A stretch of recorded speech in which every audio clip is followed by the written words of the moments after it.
រឿងខ្មោចដើមពោតលងខ្ញុំនិងឪពុករបស់ខ្ញុំ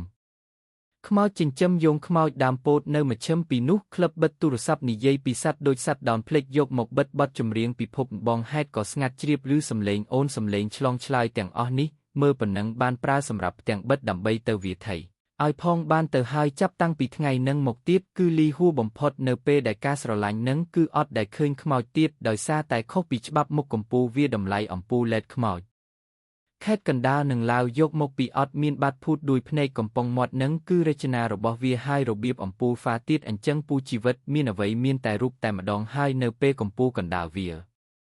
ពន្លឺសម្រាប់ពុកខ្ញុំហើយខ្ញុំ25ផ្ទះឬពួកនឹងកំពុងតែរៀបចំប្រដាល់ដើម្បីចេញទៅរកផ្លូវទៅក៏បានដែរលោកហើយគាត់ធ្វើដំណើរចេញទៅរកព្រៃជំនាញបំផុតតែម្ដង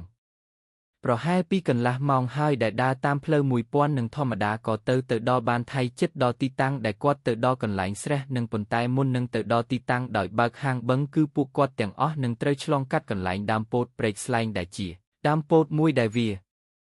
មានសភាពស៊ុបជ្រូកហើយមានដើមធំមែនទែនហើយចំពោះរឿងរ៉ាវផ្សេងជាមួយដើមពោតអ្នកនៅក្នុងភូមិសុទ្ធតែដឹងទាំងអស់ក្នុងពេលនេះគឺមានព្រីដើមពោតនឹងកាន់កាប់បញ្ជីពិសេសភូមិធម្មតាត្រូវបានស្លាប់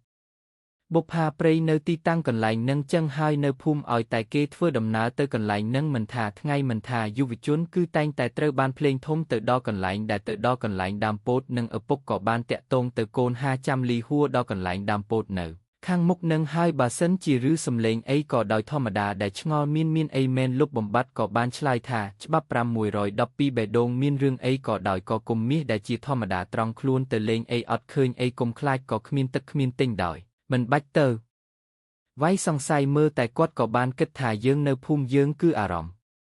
ពិភពចិត្តទៅដល់កន្លែងបងពូនឹងសប្បាយជា45ម៉ែត្រទេចិត្តដល់ដៃគូនៅតាមដងផ្លូវនឹងពូនឹងចឹងបានមានការប្រុងប្រយ័ត្នជន់ជាតិប្រកាន់កូនប្រុសរបស់ខ្លួននឹងមែនចិត្តឲ្យដឹងពីអ្នកទាំងពីរបានឬសំឡេងមនុស្សស្រីកំពុងច្រៀងបំពេកូនចេញពីទេពូនឹងតែម្ដង